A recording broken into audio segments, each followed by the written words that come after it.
Hey everyone, and welcome to another Book Reads tier list. I know these videos don't usually perform super well, but they're fun for me to make and hopefully enjoyable to watch for those of you who do tune in.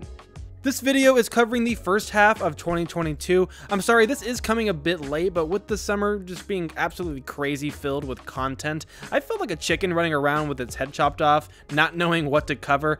It's been a very busy year so far, but I'm blessed to have found the time to read, and I look forward to sharing my brief thoughts on some very popular books. So far this year, I've read 7 books and 2 novellas with a total of 1,372,662 words. Discounting the novellas, here are the books I've read so far in the order that I read them. Mistborn Book 2, The Well of Ascension, Mistborn Book 3, The Hero of Ages, Jade City, Jade War, Grave Peril, and Jade Legacy, and a reread of Harry Potter and the Sorcerer's Stone. I've done reviews for most of these books already, which I'll link as we move along. The only one I have yet to make that I plan to is a review and ranking for the entirety of the Greenbone saga, that being the 3 Jade books, Jade City, Jade War, and Jade Legacy. But with that said, let's get started. Starting at the bottom with the B tier, I have the 3rd book in the Dresden Files series, Grave Peril. This was a very enjoyable read. After the first 2 largely set up the world and the character of Harry Dresden, this one needed to really start ramping up the broader storyline, if there is one, and while it didn't do everything that I wished it would have, it did revitalize the intrigue for me and showed Jim Butcher's rising potential as an author. We get to see Leia, Harry's godmother, arrive in the flesh. We see the vampire's inclusion become more important within the world, and we get to learn more about Harry's background, as well as his closest friends, Susan and Michael. And overall, I think this did some technical things a bit better than Book 2, Full Moon, but it was still not as exciting as that one for me. The pacing was strong, but the story's structure, especially in terms of the chapters and their cliffhanger endings, felt real repetitive and boring after a time. There's this weird dynamic where Jim wants to build up Harry and his power level, but he also wants to do the same with his antagonist, so we constantly see Harry being outclassed, yet the book is trying to tell us how strong Harry is. Plus, we all know who's going to win in the end, so the stakes at the end of the day largely feel fake. That said, I am still very much looking forward to continuing with this series. This is a popcorn book in that it's one you can just kind of go through rather quickly, and it feels like a good bite-sized adventure compared to the epic fantasies, so these always serve as a great palate cleanser in between books for me. Which leads me to the first epic fantasy on this list, The Well of Ascension, aka the 2nd book of the first trilogy of Brandon Sanderson's Mistborn. I've done full reviews and a ranking for this trilogy, so I'll keep my thoughts brief here, but overall, this is a fine entry into the series. The characters are great, the magic system is awesome, and the stakes that are building up from the end of the first book are captivating. The real problem with this one is the actual premise for the story, which is kind of a lull to serve as a bridge from the first book to the last. This book definitely suffers from middle book syndrome, but I feel like it didn't have to, given all the lore and mysteries at play here and all the 3rd book had left to cover. It really all comes down to this book revolving around an extended siege in the capital of the Final Empire. There are politics and desperate countermoves being played, but an extended siege is only interesting for so long. And this is the longest book in the series.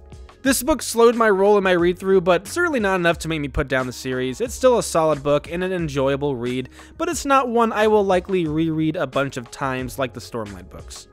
And topping off the B tier for this list, I have Harry Potter and the Sorcerer's Stone. Now, I am not saying that this book is better than Grave Peril or Well of Ascension, but in terms of overall enjoyment, given the word count and the time investment, this is such an awesome book to revisit as a Harry Potter fan.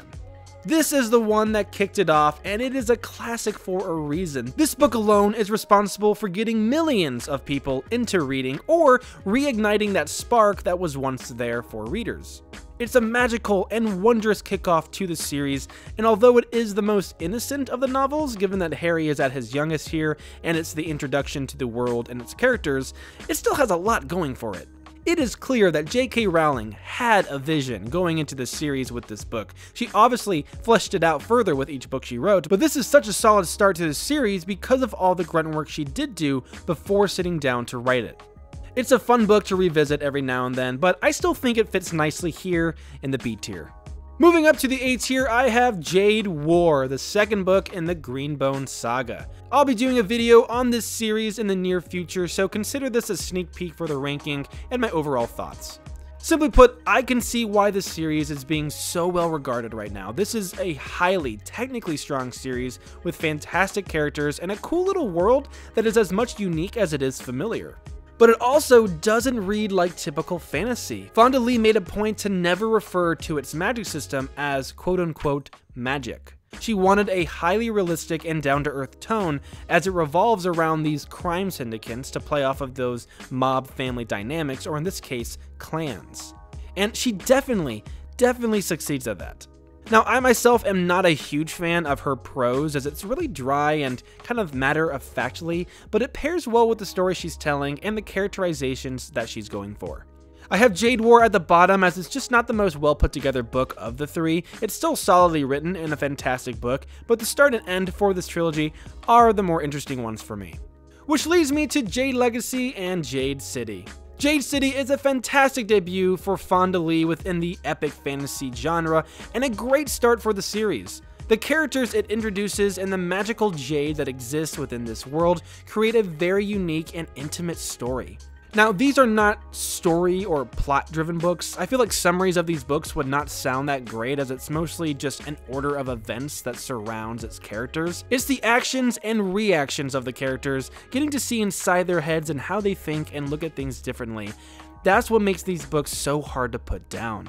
Fonda Lee is really great at planting seeds for the stories and at reminding you that, hey, don't forget this whole thing is going on over here in the background, so that when people show up and certain circumstances arise, you're on the edge of your seat from a simple implication because you know these characters and how they'll respond to these outside forces. Now, I do have Jade City at the top, as it just feels like the most solid of them all for me. Jade Legacy covers about 20 years in world, so characters that are babies in Jade War end up as young adults in Jade Legacy. It's a really cool idea, certainly something I haven't come across in literature before, but it is also a bit jarring and discombobulating at times as your mind tries to keep up with a whole array of changing factors. This is definitely a series I look forward to rereading, not because it has a ton of foreshadowing or Easter eggs to pick up on, but because the story is just so intimate and inspiring. But topping off my list for today is Book 3 of Mistborn, The Hero of Ages. No S tier reads for me so far this year, but Hero of Ages comes pretty darn close. Again, I've put out a full review for this one, but in short, this book is epic. The moments that Sanderson has created here feel so earned after 2 books of build-up, and the mysteries that unravel, the revelations that are revealed are so cool. You have to wonder how Sanderson comes up with this stuff.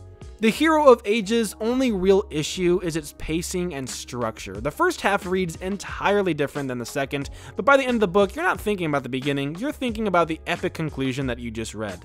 And again, the characters and their arcs are so fascinating. The world that is fully explored in this book, along with its magic system, it's a world that deserves multiple trilogies. Well, that's my list, and I would love to hear what you guys are reading this year. I'm trying to knock down a few books in the series I'm currently reading myself, such as Wheel of Time and A Song of Ice and Fire, aka Game of Thrones, but I'm also primarily focused on trying to catch up to Sanderson's Cosmere, as next year we're getting blessed with at least 4 new books from him, 3 of which I believe are set in the Cosmere. So I am very much looking forward to that, but I'm also trying to pace myself, as there is the thing as too much Brandon Sanderson. I also want to throw in a spooky book for spooky season, which is looking like it'll be Jurassic Park for me. But go ahead and give me a follow on Instagram if you want to be kept in the loop with what I'm reading. I love doing read-alongs, but as of yet, nobody has really shown interest in those, but hopefully that will change in the future. Thank you guys for tuning in today. I hope to hear from some of you in the comments, but if not, have a great rest of your day, and I'll see you next week with my episode ranking for Gravity Falls.